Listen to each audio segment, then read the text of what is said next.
is thinness the goal or is freedom the goal? Because I think that freedom comes when we can embrace that our bodies are a gift from God, and we don't have to love every aspect, but even just accepting that this is how I am, this is who I am. Welcome to Permission Slips, a space to practice paying compassionate attention to your life so you can experience the wholeness, purpose, and joy you were made for. I'm Jillian DeBritz, a life and leadership coach and a recovering perfectionist, learning alongside you how to give myself permission to be human.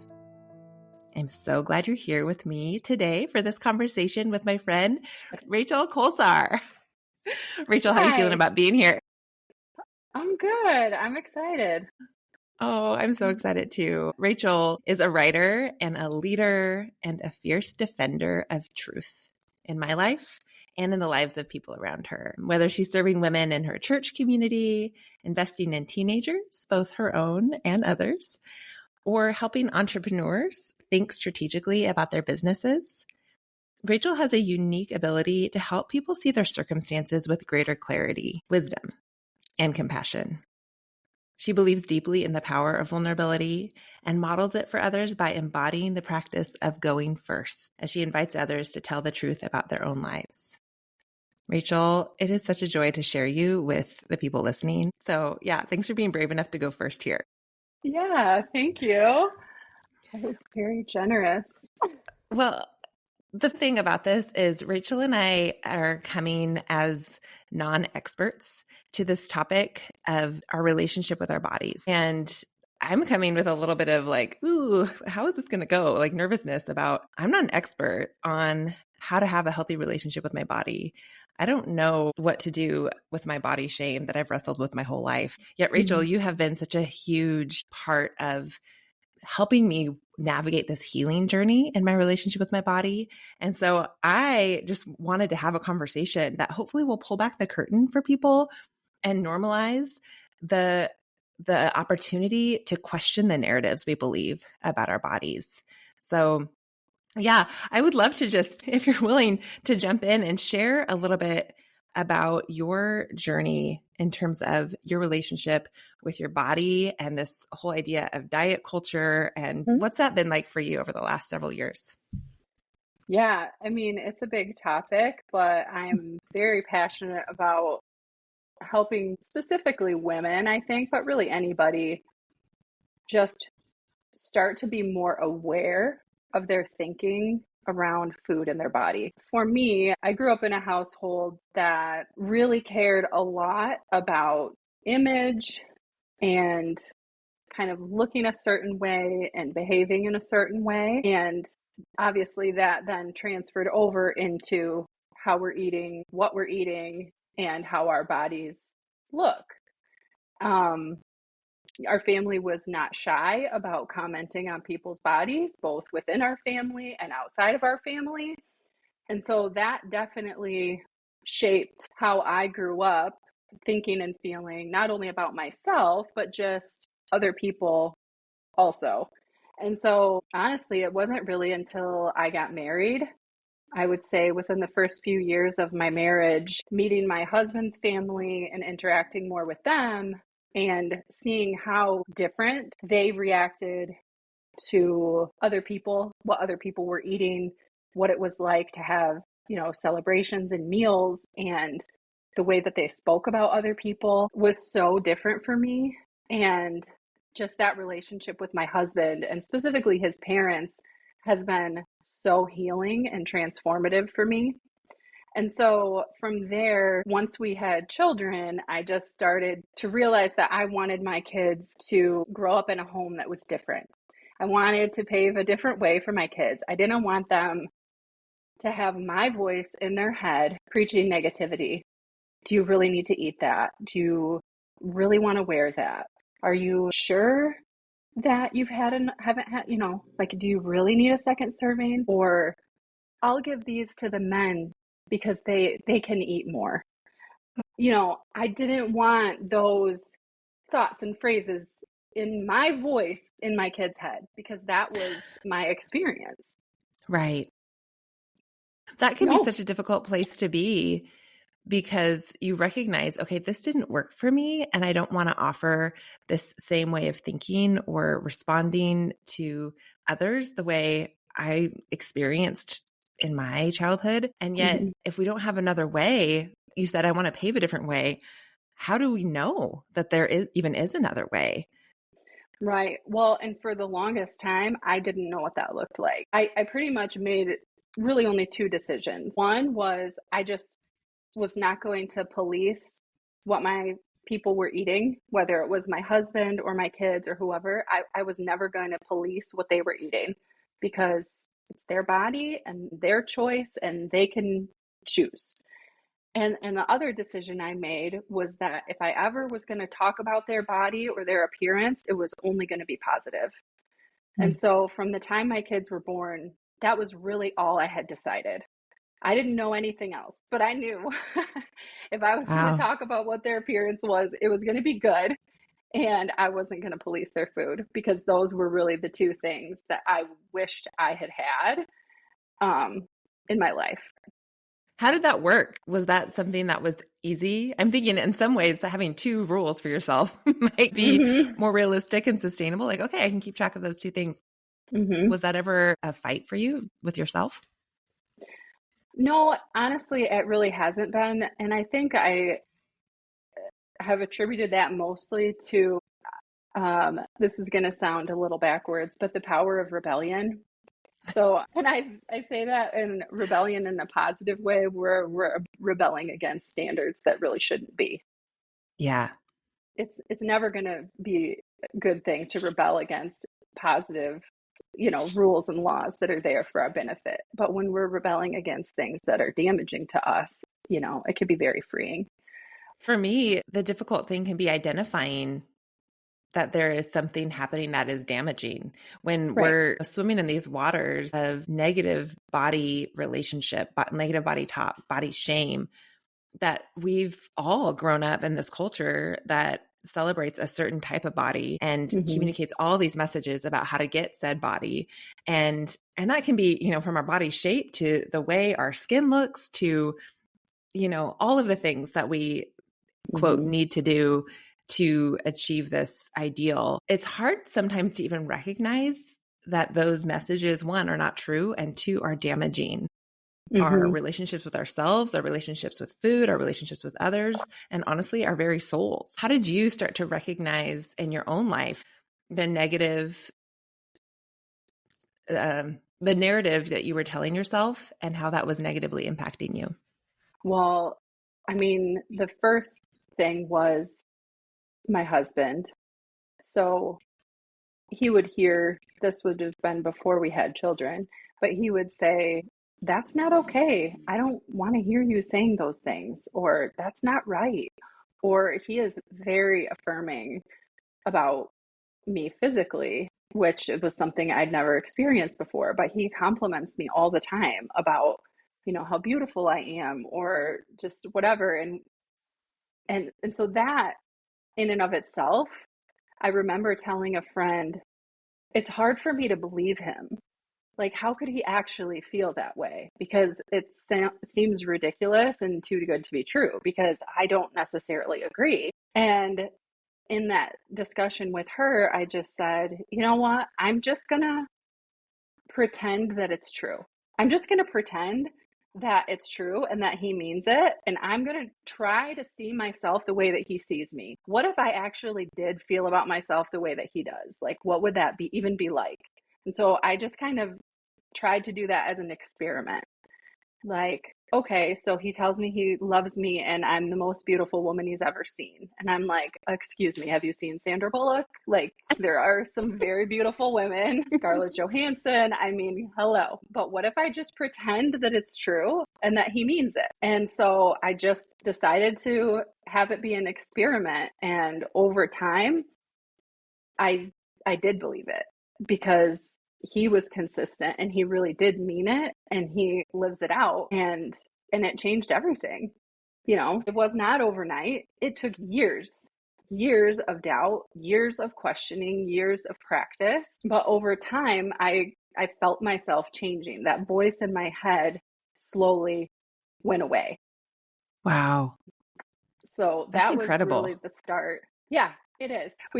He and I have talked about it a lot because it makes me sad to think about where I would be without that. It really Mm. does.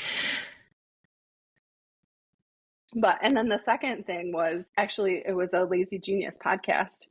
And it was just an off the cuff comment that she made, nothing to do with the topic.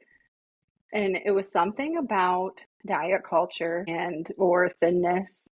And she just made a comment about who decided that we can't have hairy legs? Who decided that stretch marks are bad or ugly? Who decided that thin is the ideal? Why do we think this? And she just had kind of a little mini rant about these are all just decisions. They're things that we've decided are true, but like ultimately, where is that coming from? Who decided? Who's responsible? And that was a huge light bulb moment for me because I went, oh my word, that is 100% right. I'm living under this umbrella that I didn't even know was there. I've just been standing under it all this time with no awareness that that's what was happening.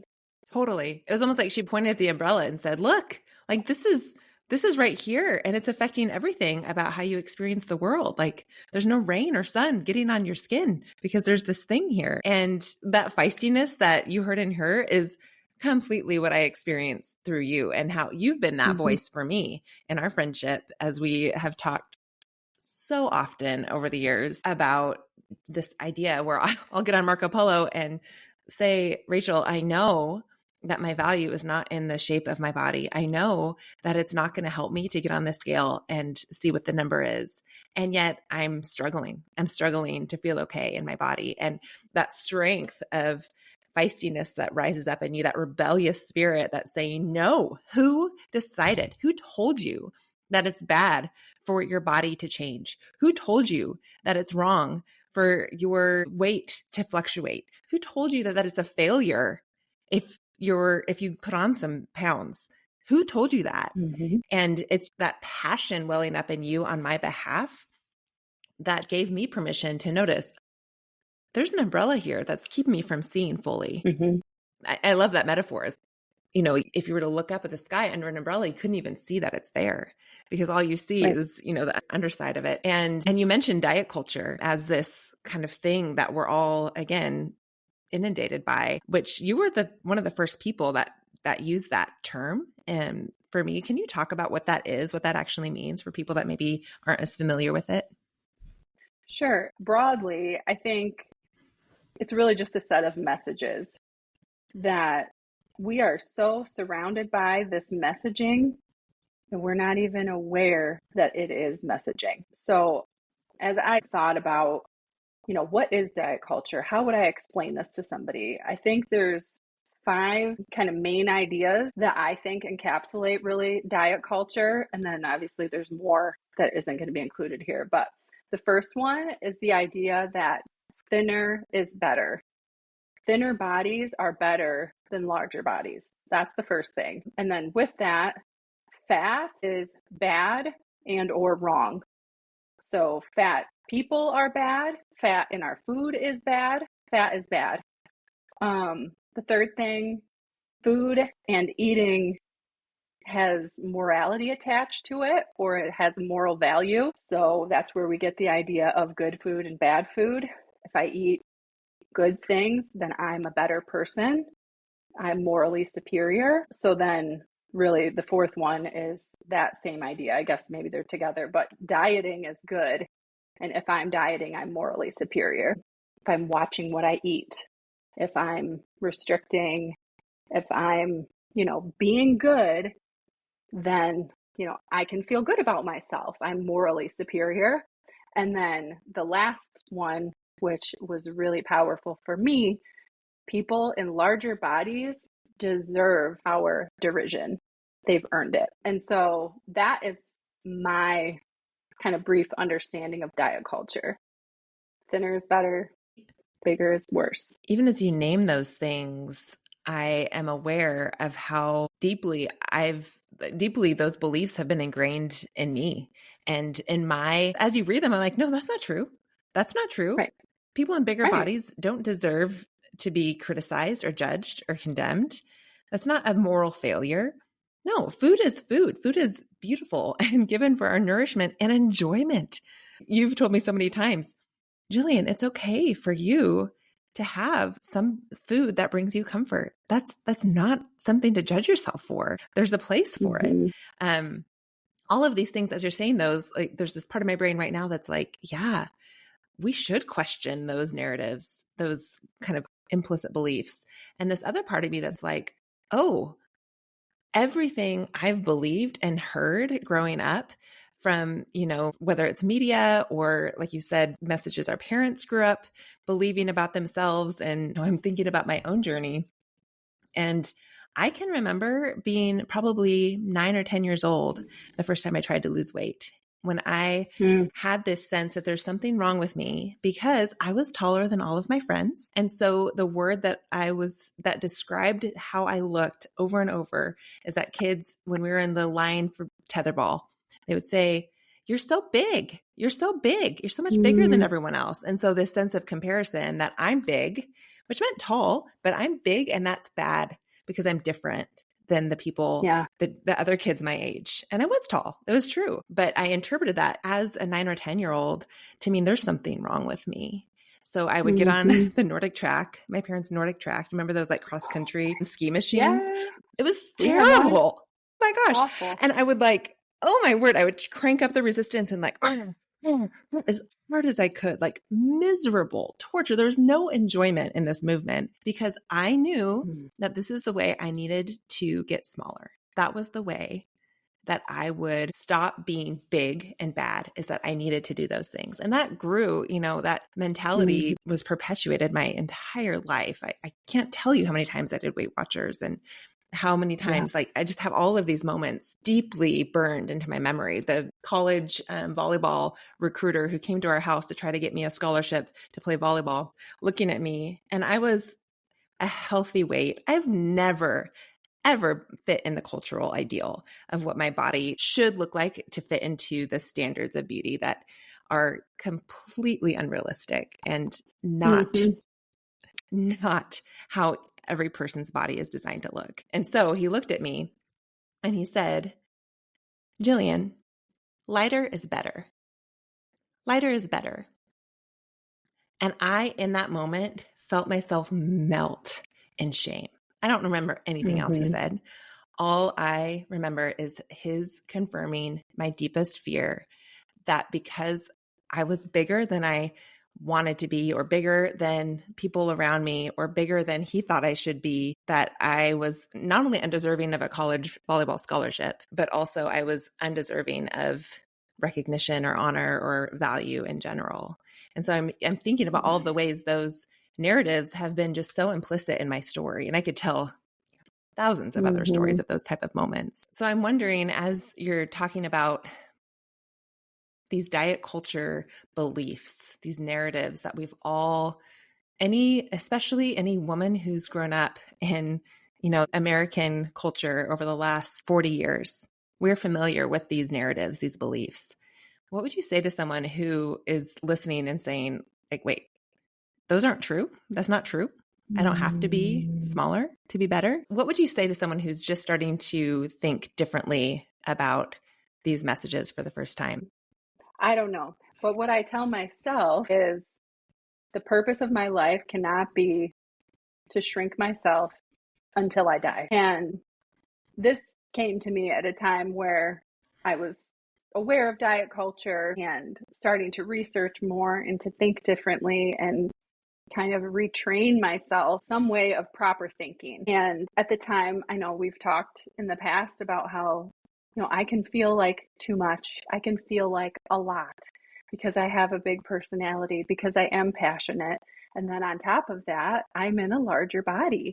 And so that idea of shrinking, of pulling into myself, I experienced that emotionally and mentally and physically, where for me, it just felt like a goal that I needed to achieve. I needed to be less overwhelming. So I needed to shrink my personality. I needed to not be so loud. I needed to lose weight. So I needed to physically shrink myself. I can't tell you the number of times I have been in a public place and felt like I was folding in on myself to try to take up less space. And so for me, that phrase came to mind as I've been processing through the idea of shrinking myself. And I just remember thinking, I can't keep doing this. I can't just shrink myself until I die. Like, when does it end? When is it enough? How Yeah. small is too small? And who decides that? And so I think that would be the thing that I would just encourage people to think about. Where does it end? Where is the goal? And if you were to achieve that, how would you actually feel? Is it worth your freedom, really? I remember the first time you said that to me. You were sharing part of your story, and maybe I was probably sharing, my own struggle in my body and just frustrated with myself for struggling at all. I didn't want to struggle. I don't want to be so Mm-hmm. obsessed with myself. I don't want to be obsessed Mm-hmm. with how I look. I don't want to be Yeah. standing in church thinking about how my thighs feel touching each other. I want to be able to fully be present wherever I am with the people I'm with and not obsessing over how I look in my clothes or worrying if someone has noticed that I've put on weight, like as if people think Right. about my body as much as I do. And I remember wrestling with this and you saying exactly what you just said. I don't want to spend the rest of my life trying to shrink myself down. And I had reached a point too of feeling like, oh, I don't want to spend this much energy anymore. Because you and I have Mm-hmm. both had periods of our lives where we have worked really hard. We've spent a lot of time and a lot of energy to improve our bodies. For me, when I was a jazzercise instructor, and I know you Mm-hmm. had a similar journey, it was the best I ever felt in my own skin. And I still didn't feel great. Like I was teaching jazzercise multiple times a week, and I was strong and I was thinner than I'd ever been, wearing a smaller Mm-hmm. size and pants than I ever had. And it was the very first time, the only time in my life where people made comments to me about my body looking good. I'd Mm-hmm. never gotten feedback before outside of the kids in elementary school. And so there Yeah. was this sense of like, oh, like this is what it feels like. This is what it feels like to have a body that is more desirable. And it did feel better. And I had this constant awareness that I was spending so much time and energy working out. So much of my life was shaped by exercise. And I remember someone making a comment to me, wow, you look really great. And I was like, I guess how we spend our time shows up in our lives, doesn't it? It shows up in our lives. And that it resonated with me when you said, I don't want to spend the rest of my life on this. A couple summers ago, and I know you and I have talked about this, I was wrestling. I'm like, I'm in my 40s now. I shouldn't, like, there's no going back. My body is not going to get younger. It's not going to get thinner. It's not going to get tighter. And I was wrestling and grieving that. And, every season, every time we especially move from winter toward, shorts and swimsuit season, it feels like these issues kind of get stirred up again. And I was just like, I want to be over this. And I was like, God, help me. Like, help me not struggle with this anymore. And it was one of those moments where I was like, okay, this thought came into my mind that was so clear and it felt like out of left field and it could not have been me. And the question popped into my mind, do you want to be smaller and struggle for the rest of your life? Or do you want to be bigger and be free? And my immediate knee-jerk answer, Rachel, was I want to be smaller. I want to be Mm-hmm. smaller. Like that was my honest response is I want to be smaller. And as soon as that thought came to my mind and I realized, wow, I would rather struggle for the rest of my life if it meant I could be smaller. I realized how disordered my mindset was. And I changed my prayer. I was like, God, help me to want freedom above all else. Help me to want freedom. And almost like this overwhelming fear, even as I was praying that, like there were a lot of tears because I thought, oh no, God, that means I'm going to have to be bigger if I want to be free. And that, I don't know if Right. I can survive that. Yeah. But I think everybody understands that feeling. I think we've all experienced that. I still, even though I know that's not me, I still struggle with those feelings. I know it's unrealistic. I know that's not going to help me be a healthy version of myself. And yet, that desire, it almost feels like desperation at times to just, I just want to be normal. I don't want to be Yeah. myself. I just want to fit in. I don't want to have to go first. I want to be like everybody else. I think at the root of it, I think that's really what it comes down to is we have Yeah. this desire to belong and this desire to fit in. And the first thing that people see of us is our body because we can't Yeah. be somewhere without our body. Yeah. And so it's a deep seated thing and the messaging doesn't stop. And just because you're aware now that it's messaging doesn't mean that it's not impactful. And so it's a battle. So what do we do? I think that's my question is how do we fight this battle? Because yeah, even as you're saying that, I want to fit in. I want to be Mm-hmm. accepted. Yeah. The first thing people see about me is my body. That's the instant judgment they're going to make about whether I'm worth their time and attention is based on how I look. Mm-hmm. And it makes sense too that as I think about our bodies being the place that we experience the world, our bodies are the place where we connect with other people. Our bodies are the place where we enjoy the goodness of food and life and pleasure and laughter and hugs. And our bodies are the place where we connect with God, where we love people deeply. Our bodies are such sources of beauty and joy. So of course, for those of us who believe in the Christian narrative, of course, that would be the place where evil would want to most attack and steal our joy and steal our freedom. Because if we can't be free in our bodies, we can't be free. Yeah. And so recognizing the messaging is still coming. We have this awareness that, oh, we're being told stories that aren't true. But Yeah. you had your husband saying, this is who you really are. This is how I see you, that over many years kind of gave you a new narrative.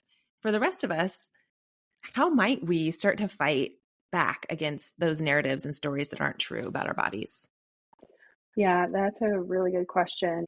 I think for me, I mean, I'm just thinking, okay, what if I didn't have him? How would I go about this? Or would I still be as passionate or have the thoughts that I have? And, this will be different for everybody, but it kind of reminds me of that, like, find your why phrase that we like to throw around business or whatever. Like, why are you doing this? Right. Well, for me, it's kind of the same thing. Like, why am I passionate about this? Why do I care? And for me, it's much easier to fight for other people than to fight for myself. And so the best way that I know how to do that is to say the true things to people. And then over time, eventually I start to believe it for myself.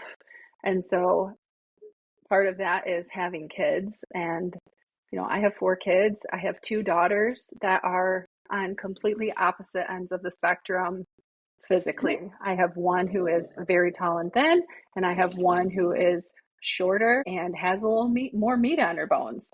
And they are never going to look like each other. So I've had to be very cautious about any kind of comparison or any kind of commenting on, the right way to look.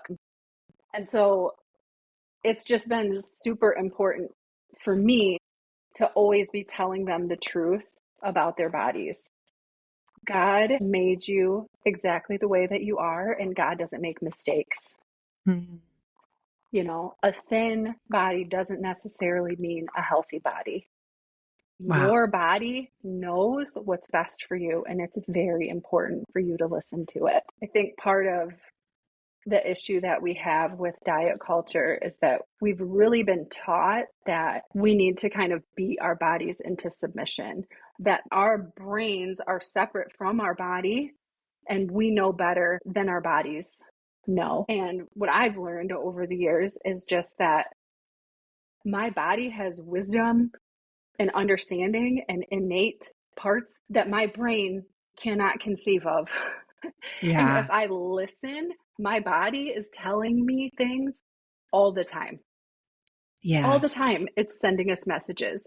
And so I've really just tried so hard to ingrain that into my kids that, like, you can trust your body. If you feel tired, It's because you need rest. If you feel headachy, you may need more water. And just those messages, like, listen to your body. If you're feeling full, then you've probably had enough to eat. And if you want more later, great, have more later.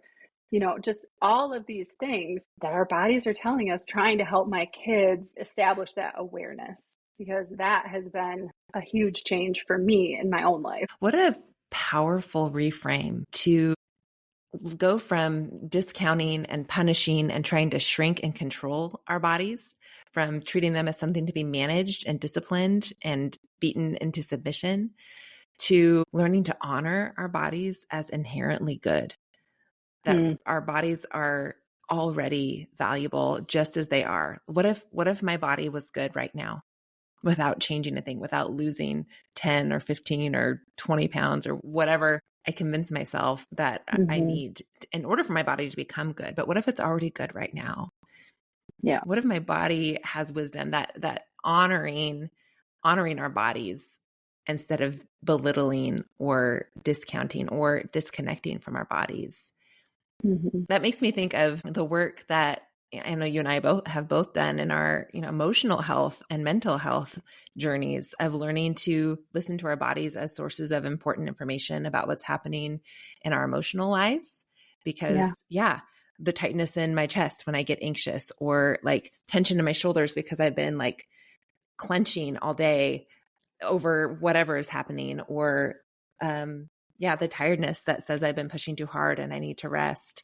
Like, there are messages constantly being sent from my body to my insides, to my brain, if I'll listen. And I think about how disconnected I have always lived from my body, because I didn't think it was trustworthy, because I didn't think it deserved care, and how hard I've trained myself to push through, right? To push through pain. And I think so much of that was like, as an athlete, like, okay, push through. And it's confusing at times, because I think about working out, and this morning I was at my jazzercise class that I love because it makes movement fun for me.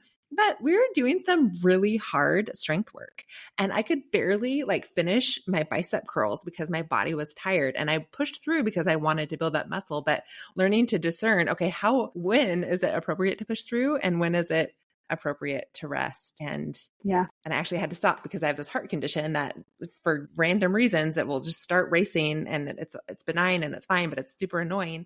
And I was frustrated because I wanted to dance. That was really what I loved about jazzercise. I just love to dance. That movement makes me feel alive. And I'm also learning that exercise is a gift. It is not a punishment for eating too much or something I have to do, to be healthy and thin. It's actually a gift that makes me feel alive and most like myself. But I had to stop because my heart was racing, and I had to stop, and I was frustrated. I was like, come on, body, do what I want. And I wanted to, tell it what to do. But I am learning to practice this idea of listening to my body's limits. And I actually had to leave class early because I hadn't fueled it enough. I hadn't fueled myself enough to have the energy to finish. And that is mind blowing for me, to be in that space now where after disconnecting for my entire life from the messages it had sent me, that my body was trying to send me. And some of that even was practical. In my days as a teacher, you can't go to the bathroom except for during passing periods. So you have to disconnect. You have to ignore those signs. But this journey of learning to pay attention to and honor my body is bringing such a gentler pace and a gentler response to the needs and wisdom that it's trying to send me, because I'm realizing more and more what you're saying is that it actually is full of wisdom and full of really helpful information that's for my good. It's always for my good. My body knows how to keep me alive. It's really good at that. As I think more about this, and especially as it pertains to our spiritual life, we all understand what it means to be stewards and use the gifts that God has given us well. But what if we thought of ourselves as stewards of our body? That God has given us these bodies, and they are a gift that He's given us to experience good in the world, just to have experiences at all. And how sad that we have tainted the view of what our bodies really are in light of what He's given us and done for us, to then not only not appreciate it as a gift, but then really abuse it. Like, I know for myself, the way that I have treated myself, if we were to treat somebody else that way, that's abuse. That is absolutely abusive. And that's just from a spiritual perspective for me, that has been very powerful and very motivating. And it also just helps think about it. I'm like, would I want my friends to think this way or feel this way about themselves? No. Would I want my children to emulate this? No. And so what do I need to do then? How do I need to move forward so that I can show them that there's a better way? And that's why I love that idea of what God said to you, that like, is thinness the goal or is freedom the goal? Because I think that freedom comes when we can embrace that our bodies are a gift from God, and we don't have to love every aspect, but even just accepting that this is how I am, this is who I am. Like, my body's not all of me. That's not the only thing about me, but I am my body. I'm not separate from my body. And so that for me has really helped, just to be able to embrace myself and the idea of being myself, showing up as myself, extending that to physically as well, not just, emotionally or mentally, but also physically. This is just who I am. I'm not going to make sure that everybody knows I'm on a diet or make sure everybody hears about my workout so that they can know that I'm being good. But like, just, this is my body. This is how God made me. This is the size it likes to be. And this is who I am. I think really that's freedom. I love how you recognize that sometimes it's easier to fight for our kids or fight for our friends than Mm-hmm. it is to fight for ourselves. And that's such a helpful tool for me too, when I get stuck in my own spin, my own shame spin, because it's deeply Yeah. rooted, right? Like, this is deeply Yeah. ingrained in my neural pathways. This takes a lot of work to change our thinking, which changes our experience. But sometimes I get stuck and I don't even know what the new narrative should be to tell myself or what to do. And then I think, okay, yeah, if Rachel was struggling, what would I say to her? If my daughter, Brooklyn, was struggling, what would I say to her? What do I want her to believe? And then to turn that back on myself. And like you said initially, to pretend it's true, to experiment with pretending I believe it until I actually do. Because I promise, and I can attest to this in my own life too, eventually you will believe yourself. You'll believe it because it is true. Your body is Right. good. It's already good today, right now, no matter your health status, no matter your weight, no matter your size, no matter what it looks like, no matter how you feel about it, your body is already good right now, just as it is.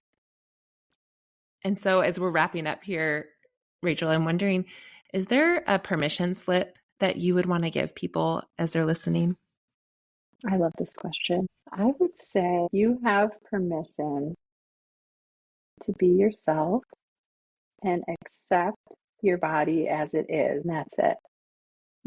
Without, promises to change, without doing anything differently. You Yeah. can accept yourself as you are. Yeah.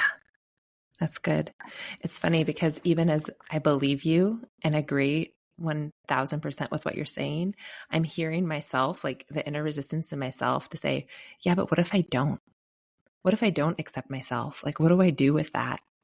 And the other thing that's occurring to me is how much freedom has come from being able to say that out loud to you or to other friends who are doing the same work. It's not helpful for me to talk about this with people who are still subscribing to diet culture, who Yes. like there's a place where we can beat ourselves up together and it feels good somehow. That's not helpful. But for me to say to you, Rachel, I am really struggling to believe that my body is good, that I can accept myself just as I am today. And to normalize that by saying it out loud, and for you to say, that's okay, I'll believe it for you. It's still true, whether you can accept it today or not. That's okay. So thanks for being that person for me. You're welcome. Thanks for being that person for me. Well, and I just hope that everyone can find a person, right? I think that's my prayer, is that everyone listening can find a person where they know that they don't have to wrestle in this area or any area of their lives alone, that we all need someone to help us recognize that we're not the only one. And just because we're struggling doesn't mean we're doing it wrong. Freedom is hard fought, and it's worth fighting for. It is. Even if you don't have someone in your life that feels safe or feels open to this kind of conversation, don't be afraid to tell the Lord, because, ultimately He wants us to come to Him with our struggles. And I really believe that He will bring someone along. And Jillian, even with our friendship, we were friends for at least a couple of years before we ever talked about this. And so now you're one of my safe people. I can talk to you about all of this stuff. And so I really think that as we tell the Lord the truth about where we're at and ask Him to help us accept ourselves and accept the truth that our bodies are good, that He'll bring people along to support us in that journey. Yeah. And I love the reminder too that He's never frustrated with us for struggling. He's never disappointed. And He never gets sick of hearing the same things over and over and over again. He always has compassion, and He always responds with some version of, I see you. Mm-hmm. That's so hard. I'm sorry for the struggle. I'm with you, and I still love you. Thanks for joining me for this episode of Permission Slips. I hope this conversation invites you to think more critically about the narratives you're telling yourself or believing about your body. Remember, your body is already good just the way it is. Your life matters, and so does your body, more than you know.